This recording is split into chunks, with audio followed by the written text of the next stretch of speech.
Assalamualaikum warahmatullahi wabarakatuh. Adik-adik kelas 4 yang hebat, jumpa lagi dengan channel Pak Guru Menjawab. Dan selamat datang juga bagi adik-adik yang baru bergabung di channel ini. Pada pertemuan kali ini kita akan membahas pembelajaran untuk kelas 4, tema 8, subtema 3 pada pembelajaran kelima. Sebelum mulai pembelajaran, siapkan dulu alat tulis dan buku siswa kelas 4 tema 8. Dan agar channel ini terus berkembang dan terus memberi manfaat, jangan lupa untuk subscribe, like, dan share. Nah, adik-adik kelas 4 yang hebat, mari kita mulai pembelajaran hari ini dengan penuh semangat.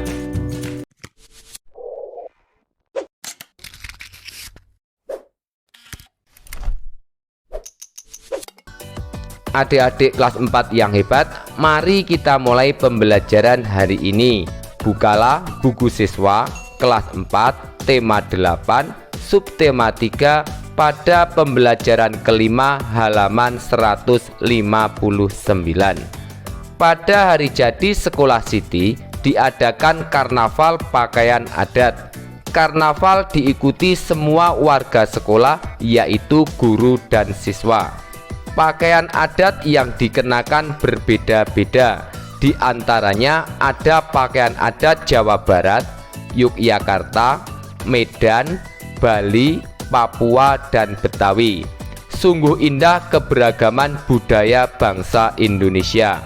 Keberagaman budaya membuat kita semakin bangga terhadap tanah air Indonesia.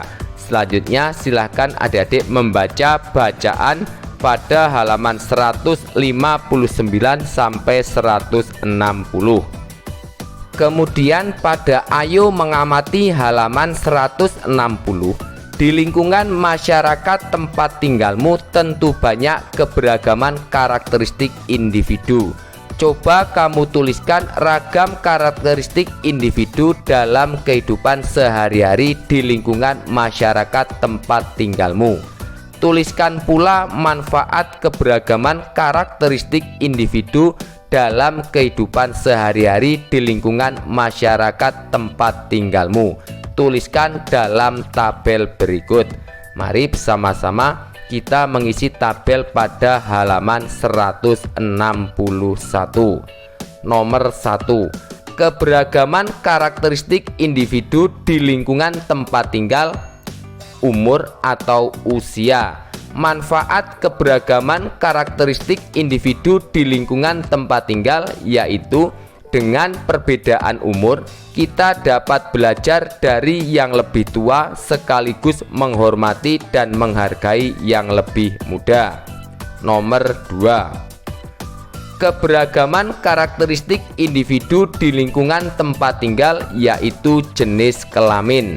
Manfaat keberagaman karakteristik individu di lingkungan tempat tinggal yaitu dengan perbedaan jenis kelamin kita bisa saling membantu dan saling berbagi tugas. Misalkan jika ada acara buka bersama di sekolah, maka anak laki-laki bekerja di lapangan sedangkan anak perempuan memasak dan menyiapkan makanan. Nomor 3. Keberagaman karakteristik individu di lingkungan tempat tinggal yaitu agama. Manfaat keberagaman karakteristik individu di lingkungan tempat tinggal yaitu dengan perbedaan agama kita bisa saling mengerti dan menghargai kepercayaan satu sama lain. Nomor 4. Keberagaman karakteristik individu di lingkungan tempat tinggal yaitu ras atau budaya. Manfaat keberagaman karakteristik individu di lingkungan tempat tinggal yaitu dengan adanya perbedaan budaya atau ras kita akan bisa saling menghargai dan mempelajari budaya yang berbeda sehingga wawasan akan menjadi lebih luas. Kemudian nomor 5. Keberagaman karakteristik individu di lingkungan tempat tinggal yaitu pengetahuan.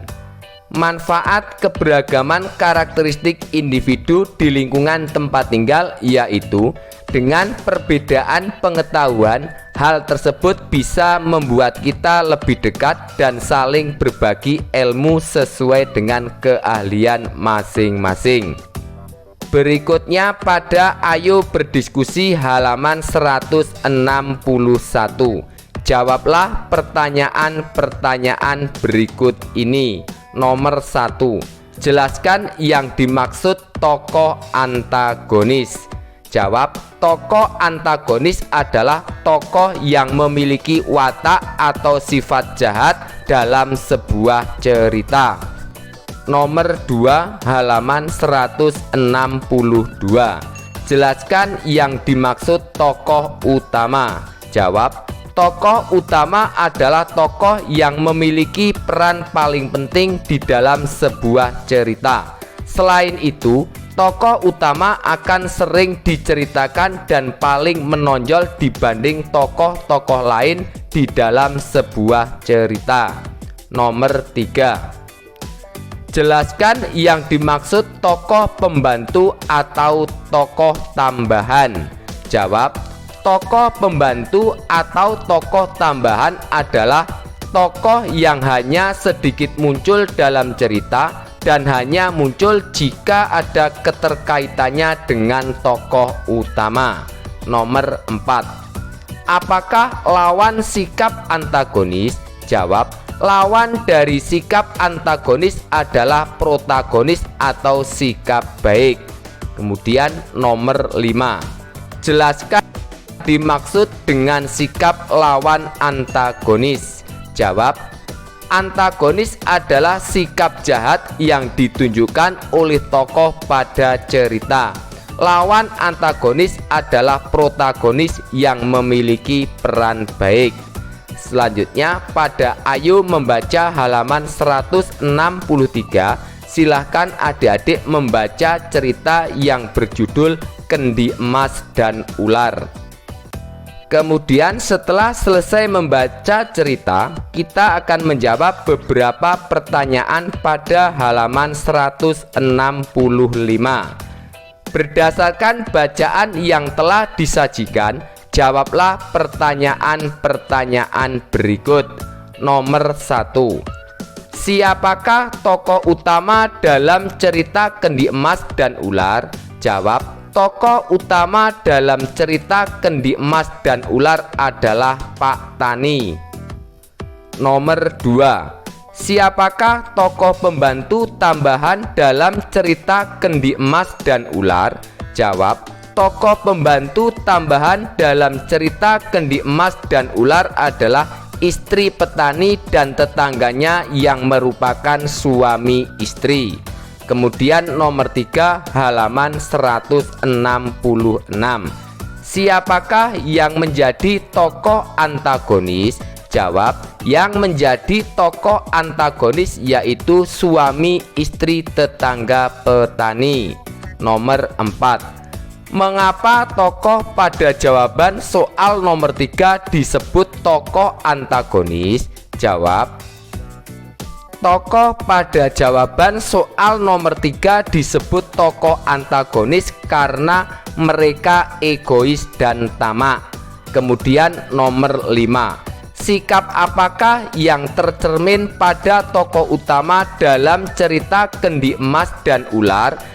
Jawab, sikap yang tercermin pada tokoh utama dalam cerita Kendi Emas dan Ular adalah jujur, rendah hati, dan tidak serakah.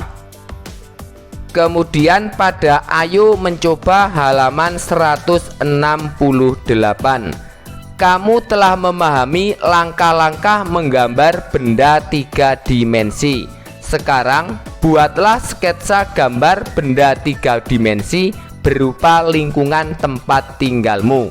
Dapat berupa rumah dengan pepohonan di sekitarnya, dapat berupa rumah dengan binatang-binatang di sekitarnya, atau sesuai dengan keinginanmu di dalam menggambar. Buatlah sketsa pada kotak berikut. Di sini silahkan adik-adik memperhatikan lingkungan sekitar rumah adik-adik, lalu gambarlah benda-benda yang adik lihat sesuai dengan keinginan adik-adik. Kemudian pada Ayo Renungkan halaman 169, banyak kegiatan yang sudah kamu lakukan pada pembelajaran 5. Di antaranya membuat sketsa gambar 3 dimensi. Apakah kamu merasa kesulitan dalam membuat sketsa? Apa pentingnya membuat sketsa dalam menggambar 3 dimensi? Bagaimanakah jika menggambar karya 3 dimensi tanpa membuat sketsa? Coba kamu renungkan, lalu tuliskan hasilnya dalam kotak berikut. Jawab, untuk membuat sketsa tidaklah sulit. Adapun pentingnya membuat sketsa dalam menggambar 3 dimensi yaitu dapat memberi gambaran dengan tema yang jelas, mempertajam pengamatan seniman, meminimalisir kesalahan dalam kegiatan atau membuat gambar, dapat meningkatkan kemampuan seniman dalam mengkoordinasi hasil pengamatan dengan keterampilannya, dan dapat memudahkan dalam menggambar atau melukis. Adapun tujuan membuat sketsa 3 dimensi yaitu untuk mempermudah saat membuat gambar, untuk mempermudah saat menebalkan sketsa, dan agar gambar rapi karena sudah mempunyai pondasi atau sketsa. Selanjutnya, jika menggambar tanpa menggunakan sketsa, kemungkinan yang akan terjadi adalah gambar yang terbentuk tidak sempurna dan kurang rapi. Nah, adik-adik kelas 4 yang hebat, demikianlah untuk pembelajaran hari ini. Semoga bermanfaat, dan jangan lupa untuk subscribe, like, dan share agar tidak ketinggalan pembelajaran yang akan datang. Sekian dari kakak, wassalamualaikum warahmatullahi wabarakatuh.